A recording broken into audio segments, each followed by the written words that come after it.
Title: She Was Everything to Him. But 60 years later, he discovered a secret that made him question his entire life. It started like any other morning on the farm. The sun peeked over the hills of Georgia, and James Whitaker, 85 years old, weathered but sharp, sat on the porch, sipping his black coffee. The birds sang, but there was no song in his heart today. Ella was gone. After 60 years of marriage, 60 years of shared breakfasts, laughter, and secrets whispered in the dark, she was gone, and she left something behind, a secret, one that was about to change everything. Part 1. The Life They Built. James Whitaker returned from Korea in 1953 with a duffel bag and the weight of things he would never speak of. The war had carved something deep into his soul, a quiet that echoed in everything he did. He came back to a town that hadn't changed. The same red dirt roads, the same weather-worn buildings, and the same silences at the dinner table. Only the people had grown older, harder. He worked odd jobs: mechanic, farmhand, mail runner. He saved every dime, slept in a cot above a feed store, and dreamed of owning land. Then he met her. Ella stood outside the general store holding a worn leather suitcase and a stray kitten in a wicker basket.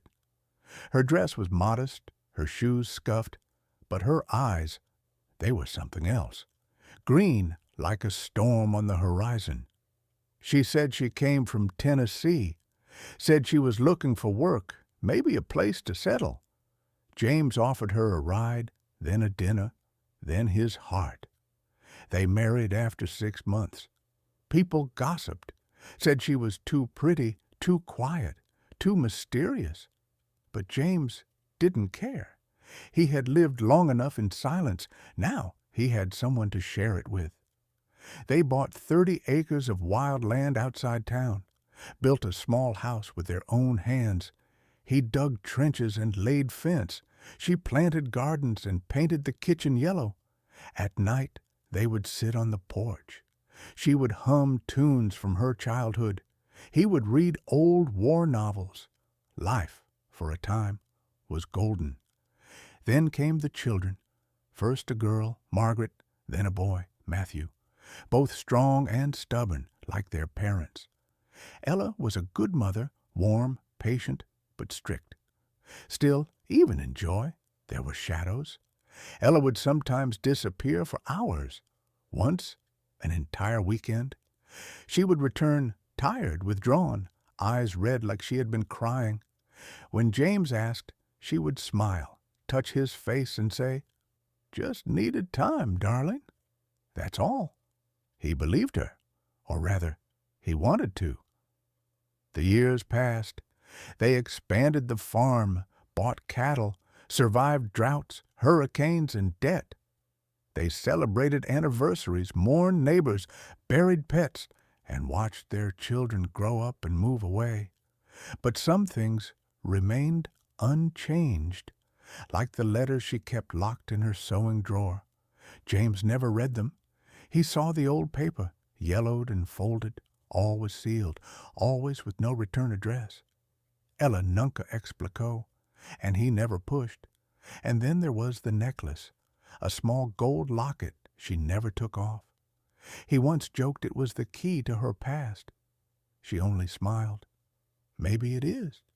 In 1979, James found her crying in the barn. Her hands were covered in hay, her face streaked with tears. He knelt beside her. She said it was nothing, said she missed her mother. But she never spoke of her mother. In fact, she never spoke of any family. And James, again, didn't push, because love, he thought, meant trust, even when things didn't make sense, especially then. They grew old together. Wrinkles replaced worries. Time slowed. Their daughter married a banker in Atlanta. Their son moved to Oregon to raise horses. and the house that once echoed with laughter became still. But James didn't mind, because every morning Ella was still there, humming in the kitchen. Until one day, she wasn't. It began subtly. A misplaced photograph, a half-burned envelope in the fireplace, a name muttered in Ella's sleep that James didn't recognize. The photograph came first. James had been cleaning out the storage room, the one above the barn they hadn't used in decades. Dust hung in the air like mist, and the floorboards groaned under his weight. He opened an old trunk, half expecting it to be filled with moth-eaten blankets and broken Christmas ornaments. Instead, he found a leather-bound journal, and tucked inside its front cover, a photo, black and white, faded but sharp enough. Ella, younger, leaning against a car James had never seen before, standing next to a tall, well-dressed man in a light-colored suit, his arm around her waist. The date on the back, July 1954, 2 years before she met James.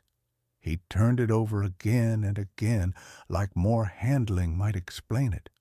Who was the man, and why had she hidden the photo? That night, he didn't ask. He couldn't. He watched Ella sleep, her breathing shallow. The cancer had already begun to steal her, but the question burned. The next morning, he returned to the trunk, dug deeper. Beneath the journal, he found letters, dozens of them, all tied together with a red ribbon. They weren't addressed to Ella. They were signed by her, to someone named Charles. The dates ranged from 1952 to 1955. Dearest Charles, I dreamed of you again last night. The way your voice fills a room, the way your eyes followed me through the garden, I miss the safety of your arms. James felt something close in his throat. It wasn't just the idea that Ella had loved someone else. It was the certainty that she had never stopped. He read them all, each one a confession, a memory, a love story James had never been part of. In the last letter, dated only a month before their wedding, Ella wrote, "I fear this is the last time I'll write. I have to go. I have to disappear. I'll always love you, Charles, but I must choose safety. I'm sorry." Safety. James sat in that room for hours. The sun shifted. The dust settled. The silence pressed against him. Who was Charles? And what did Ella need safety from? Over the next few days, James began to see things differently. The locked drawer in her sewing desk, the occasional bruises she never explained, the moments where she flinched at loud sounds, the way she always sat facing the door in restaurants. He hadn't questioned it then. He thought she was simply cautious, private, maybe haunted by a childhood she never talked about. But now, he wasn't so sure. A week later, while Ella rested, James found a small key in her jewelry box. It was old, brass, delicate, and it didn't match anything in the house, except the drawer in the sewing desk. His hand trembled as he turned the lock. Inside, more letters, a faded marriage certificate, and a folded newspaper article. The headline read, "Charles Banning still missing after 6 months. Police suspect foul play." James stared at the page. Charles Banning. He read the article twice. Charles Banning was the heir to a shipping empire out of Savannah. He disappeared in late 1955, last seen leaving his estate with his fiancée, Eleanor Markham. Eleanor. Ella. His Ella. He didn't confront her. Not yet. He returned everything to its place, locked the drawer, and put the key back where he found it. That night, he sat beside her, watching her chest rise and fall. She looked peaceful, small, but James's mind churned. If Charles was missing, if Ella was Eleanor Markham, then who exactly had he married? The next morning, Ella woke with more energy than she'd had in days. She smiled at him, weak but bright. "James," she whispered, "I need to tell you something before it's too late." And then she asked him to bring her the box from beneath the floorboards. The box was heavier than it looked. It was old, metal with rusted hinges, a little dented at the corners, like it had been dropped once or twice. James carried it to her bedside, set it on the quilt beside her frail hand, and sat silently, waiting. Ella stared at it a long time. "You can open it," she whispered. He hesitated, then unclasped the latch. Inside, a stack of old photographs, some legal documents, a faded wedding band, a small revolver wrapped in cloth, and another cassette tape. James looked at her. Her eyes were wet, but steady. "The tape first," she said. He fetched the recorder from the dresser, clicked the cassette into place, and hit play. Her younger voice spilled into the room. "James, if you're hearing this, it means I'm gone, and I wish, more than anything, I didn't have to say these words in this way, but some truths are easier when the heart no longer beats." She paused on the tape, then continued. "My real name is Eleanor Grace Markham. Before I met you, I was engaged to a man named Charles Banning. He was dangerous. Not at first, not when I met him. He was charming, powerful, and came from a family that owned half the shipping industry in Georgia. But behind closed doors, he was cruel." James felt the hairs rise on the back of his neck. "I tried to leave him once," her voice said, "but he threatened to ruin me. Said no woman walks away from a Banning. He had men follow me, letters intercepted. I was trapped. And then one night, after another, incident. I ran.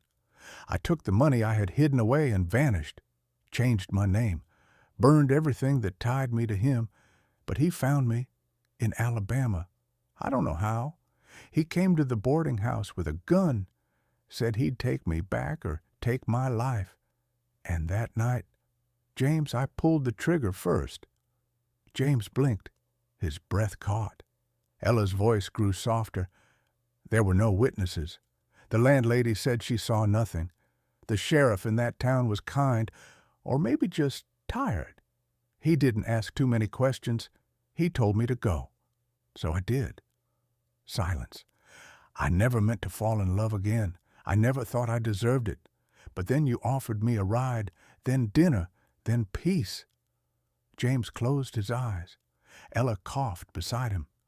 "James," she rasped aloud, barely audible, "I never lied about loving you, never, but I didn't want to die with this on my soul." He took her hand, warm, paper thin.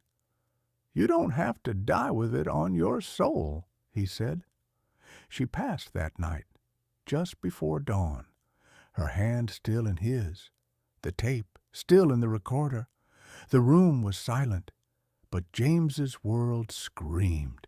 He didn't cry at the funeral, didn't cry when the pastor called her a woman of honesty and grace, didn't cry when the dirt hit the coffin, but the moment he got home, when the porch was quiet and the birds had stopped singing, he fell to his knees and wept. Over the next week, James pored over the contents of the box. There was the police report from Alabama, filed under a different name, but the details matched. The revolver still had one bullet missing. There was a marriage certificate, not theirs. Ella and Charles Banning, dated April 2nd, 1955. 3 months before she vanished. And there were journals, pages upon pages in her handwriting, describing every moment of fear, every decision she made, every mile she traveled to escape him. It was like learning her life from the beginning and realizing he had only known the last few chapters. The final photo in the box showed Ella standing near a gravestone. The name, Lillian Markham, mother, teacher, survivor. Ella never spoke of her family, but now he understood. Pain silences people, and Ella had been silent for too long. James placed the box on the mantel, a reminder, not of betrayal, but of bravery. She had survived. She had protected him, their children, their life. And now she had given him the truth. The house was quiet, too quiet, as James sat in the den with the box still perched on the mantel. Every hour seemed longer than the last, every tick of the clock a reminder of how little he truly knew about the woman he'd shared his life with. He couldn't sleep. At 2 a.m, James dialed a number he hadn't used in years. 3 rings, then a groggy voice answered, "Henry Whitaker," his brother. "Henry, it's James." A long pause. "James, well, I'll be damned." "I need to ask you something," James said, "and I want the truth about Ella." Silence. A breath. Then another. "You found out, didn't you?" Henry's voice cracked like a man cornered by time. "How long?" James asked. "Summer of '79, Henry said. "You were traveling a lot back then, Atlanta, Nashville, trying to keep the farm afloat. She and we were lonely. I never planned it. Neither did she. But it happened." James said nothing. "I ended it. She begged me to, said she loved you, not me, that she made a mistake." James clenched the receiver. "And Matthew?" Another pause. Henry swallowed hard. "I don't know," he said. "I swear, James, I don't know, but I've wondered." James hung up.